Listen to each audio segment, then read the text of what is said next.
પૂજ્યશ્રી પિતૃ પાછળ કાગડાને શ્રાદ્ધ નાખવું અને બીજું પિતૃ કાર્ય તર્પણ કરવું તે શું તેના વિશે સમજાવો. પિતૃ કાર્ય કરવું જરૂરી છે?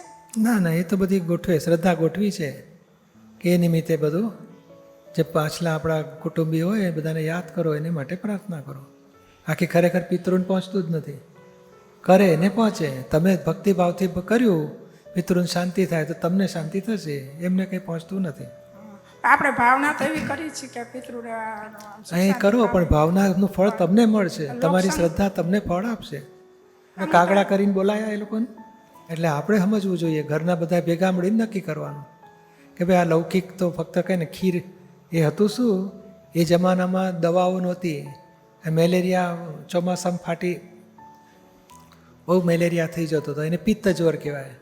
ત્યાં ખીર ખાવાથી પિત્ત જ્વર શાંત થાય, એટલે કેટલાક બચી જાય ને તો મરી જતા હતા. એટલે પિત્તને સમાવવા માટે હવે ગરીબ માણસો ખીર લાવે ક્યાંથી? તો શ્રાદ્ધ ગોઠવે તો 16 દાડા શ્રાદ્ધ ગોઠવે, ડોશીઓનું નામ ગોઠવે. અને 16 દાડા લોકો ગામના કોકના ઘરે તો કોકને મૃત્યુ થયું જ હોય 16 દિવસમાં. એટલે એ તિથિ પ્રમાણે તે એક દિવસ આના ઘરે જમવાનું, એક દિવસ આના ઘરે. તો ખીર ખાય તો વાડકા ભરી ભરીને ખાઈ લે બધા.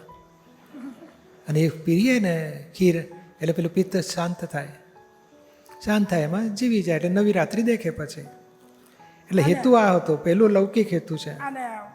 અને પિતૃ આપણે ગયા બહુના છોકરા કરતા હશે ને શ્રાદ્ધ ને બધું, તો આપણે કાગડા થઈને ખાવા ગયા છે? નથી જતા કશું. એટલે આ બધું લૌકિક છે, એટલે ઘરના માનતા હોય તો કરીને છૂટી જાવ, ખીર ખાઈ લેવી, તબિયત સારી થાય.